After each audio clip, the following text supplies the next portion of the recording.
favorite sleeper for 2020, Sean? Who is your favorite sleeper? Or if you can't narrow it down to one, who are a couple of your favorite sleepers? Well, I mean, I already mentioned, a guy like Calvin Ridley. He's not necessarily a sleeper, but he's a guy that I'm drafting well ahead of ADP. Most of my drafts. Kareem Hunt, I mentioned, he's the type of running back I like to target. Chris Carson again. I feel like I had Chris Carson almost every best ball team last year, and so far it's looking the same this year.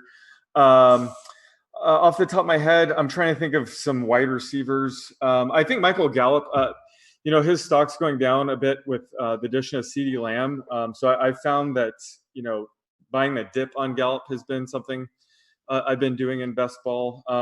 It's a little bit early to really have my sleeper list fine-tuned yet, because I'm still, like I said, the next couple of weeks, I'm going to be just doing a ton of drafts just to kind of see, because you can go in a draft thinking you're going to get a guy, but, ultimately the draft comes to you, especially with the way I draft. So I'll get back to you on all my sleepers in a couple of weeks. But right now, I think, like I said, Ridley and Kareem Hunt are probably the two highest owned guys right now for me.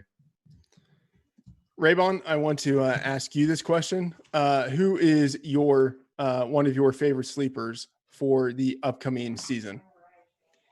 Henry Ruggs, for me, stands out because I think he's got the speed that could be league winning. I also really like Michael Pittman, the second rounder for the Colts.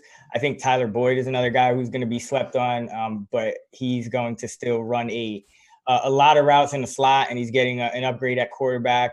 Still some uncertainty of, who's around him, but I think he's pretty locked into his role. So those are some guys that I really like at wideout. I just want to shout out myself for anticipating, Raybon, that you're going to say Henry Ruggs and holding up the piece of paper with his name as you were saying it.